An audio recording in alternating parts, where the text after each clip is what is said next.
Science tells us that the 60 seconds immediately following physical intimacy trigger the same neurological regions activated during deep emotional bonding. And most people completely waste this window without ever knowing it.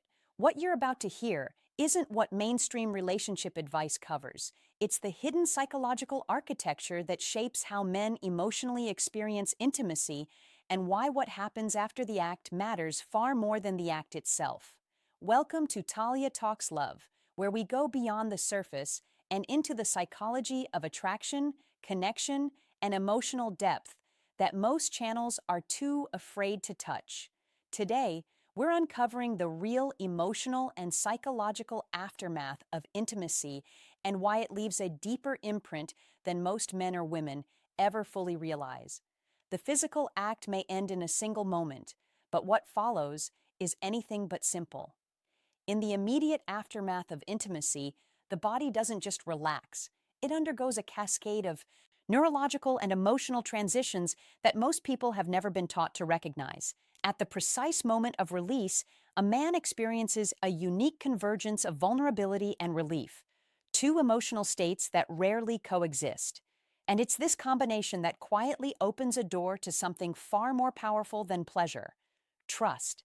The mind in this unguarded state registers the experience as emotional safety, not just physical satisfaction, but a deep primal sense of being seen, accepted, and present with another human being without performance, without armor, without pretense. And what happens in the minutes that follow? A calm, steady presence, a gentle touch, a few unhurried words. These aren't small gestures to the subconscious mind. They are profound signals. They communicate care, acknowledgement, and respect at a moment when the emotional system is wide open and deeply receptive. This is why the emotional aftermath of intimacy is not an afterthought. It is, in many ways, the most psychologically significant part of the entire experience. To understand why intimacy leaves such a lasting mark, we need to look at what's happening beneath the surface inside the brain itself. When the act reaches its peak, the mind isn't simply processing physical sensation. It's simultaneously evaluating trust, registering vulnerability, and cataloging emotional context. Every detail of the environment, the tone, the energy, the quality of attention, is being absorbed and filed away by the subconscious. This is why two people can have the same physical experience with entirely different emotional outcomes. The determining factor isn't the act, it's the emotional intelligence brought to it. Here's the neuroscience. The brain encodes memories not just by what happened, but by how it felt. Attentiveness, presence, and emotional responsiveness create richer, more positive neurological encoding. Distraction, detachment, or emotional absence create the opposite: a shallow or even negative imprint regardless of the physical experience itself. Research on pair bonding has consistently shown that hormones like oxytocin, dopamine, and vasopressin work in concert during and after intimate moments, creating neurological pathways that associate the experience with closeness, safety, and attachment. Oxytocin, often called the bonding hormone, doesn't simply make someone feel warm. It actively rewires how the brain interprets connection with that specific person. Even something as brief as sustained eye contact, a deliberate pause, or a whispered word can have an outsized neurological impact during this window because the brain is primed, open, and unusually receptive. In essence, the psychological layer of intimacy is the invisible architecture that transforms a physical act into a meaningful emotional memory. And most people, men and women alike, navigate this architecture entirely unconsciously. Let's talk about something that rarely gets said plainly. Allowing someone that close, physically, energetically, emotionally, is one of the most profound acts of trust a human being can extend to another. It is a silent declaration. Clears throat. It says in this moment, I am choosing to let go of control. I am choosing to be seen without filters, without defenses, without distance. That level of openness doesn't just feel vulnerable, it is vulnerable. And vulnerability, contrary to how it's often portrayed, is not weakness. It is the signal that an emotional bond is strong enough, safe enough to hold honesty and exposure without judgment. When that trust is honored through presence, through attentiveness, through even the smallest gesture of care, the emotional resonance is profound. The subconscious registers not just what happened, but how it was received. Whether the openness was met with warmth or indifference, whether the vulnerability was acknowledged or ignored. When trust is honored, intimacy becomes a deeply affirming experience, one the mind returns to, stores with significance, and uses as a reference point for safety and closeness. When trust is broken, even subtly through distraction, emotional withdrawal, or a lack of presence, the psychological impact is the opposite. It weakens the bond rather than strengthening it. The balance here is delicate but powerful. Give genuine attention in these moments, and you create something the subconscious will associate with safety and value for a very long time. There is a shift that happens in the moments after intimacy that most people sense but very few ever consciously examine. The body releases tension it has been holding. Breathing deepens and slows. Muscles relax. The nervous system transitions from a state of heightened activation into something quieter, a kind of open stillness. This is not merely physical. It is a psychological transition from intensity to reflection. And in that reflective state, emotions that were too charged or too raw to surface during the act begin to rise naturally. Calmness, contentment, emotional heaviness, or a quiet sense of closeness. These aren't random. They are the mind processing what the body just experienced. The energy in the room, the warmth of presence, the quality of stillness, the awareness of another person nearby communicates without words. It tells the subconscious, this is safe, this is shared, this matters. This is why the moments immediately after intimacy are not idle moments. They are active ones psychologically and emotionally. A lingering touch, gentle eye contact, a calm presence that doesn't rush toward the next thing. Each of these amplifies the emotional signal, turning a single shared moment into a meaningful imprint. Conversely, an abrupt disengagement, reaching for a phone, turning away, filling the silence with distraction, breaks the rhythm of connection at precisely the moment it's most fragile and most formative. Understanding this energy shift is not about performing closeness. It's about recognizing that intimacy has a natural emotional arc and that how you meet the end of that arc determines what the entire experience means. Here is where the psychology gets genuinely fascinating and where most people have no idea what is happening inside them. At the moment of release, the brain initiates a biochemical bonding sequence. Oxytocin floods the system, creating a natural sense of attachment and emotional closeness. But oxytocin doesn't work in isolation. It works alongside dopamine, the neurotransmitter of reward and motivation, and vasopressin, which plays a central role in long-term bonding and loyalty. Together, these three compounds do something extraordinary. They imprint.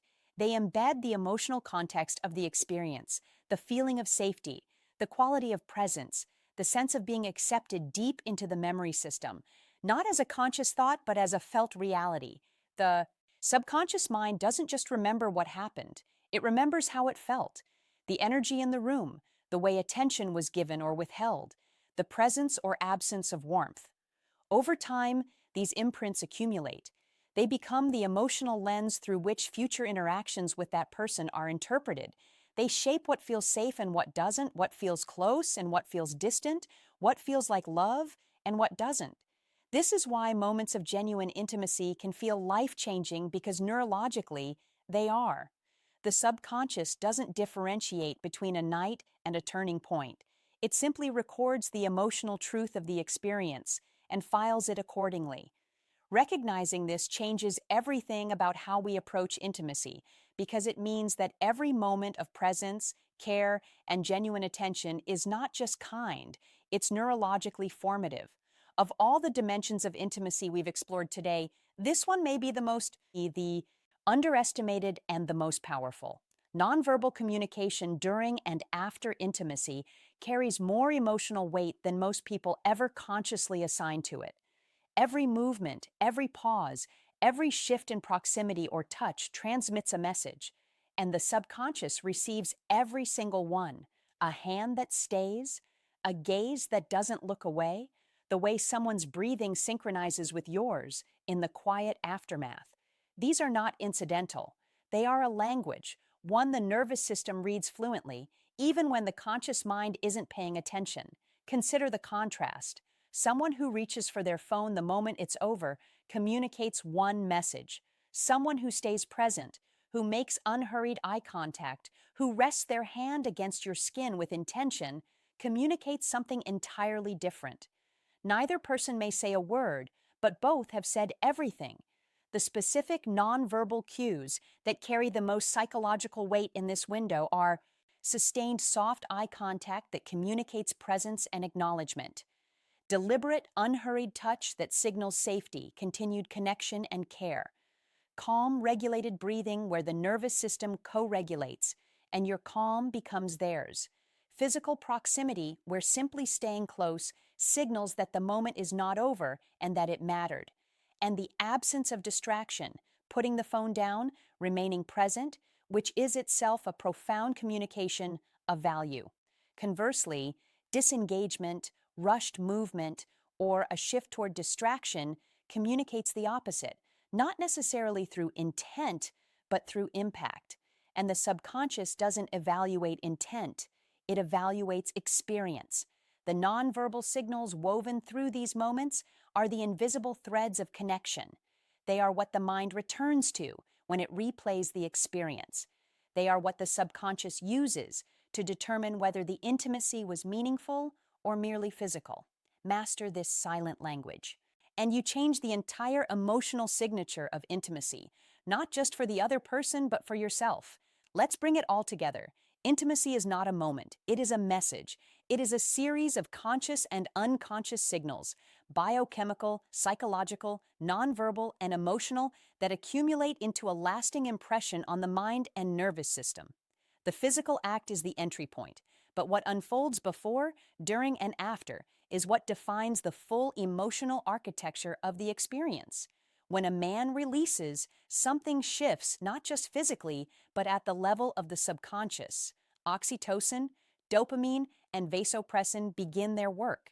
The emotional context of the moment gets encoded as memory. The quality of presence or absence gets registered as a felt truth about that connection.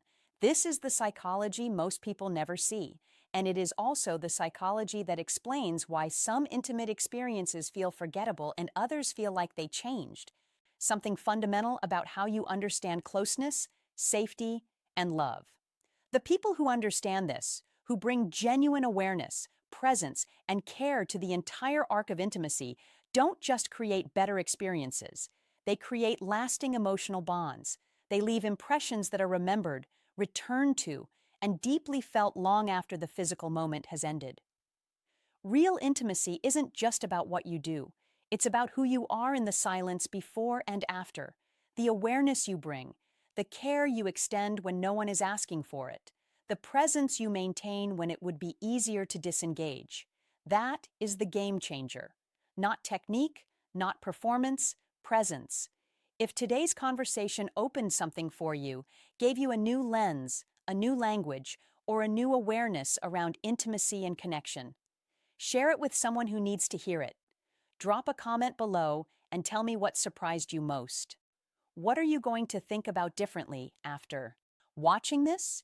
And if you want to go deeper into the psychology of attraction, bonding, and what actually creates lasting emotional connection, subscribe because we are just getting started. Comment the word connection below if this resonated with you at a level you didn't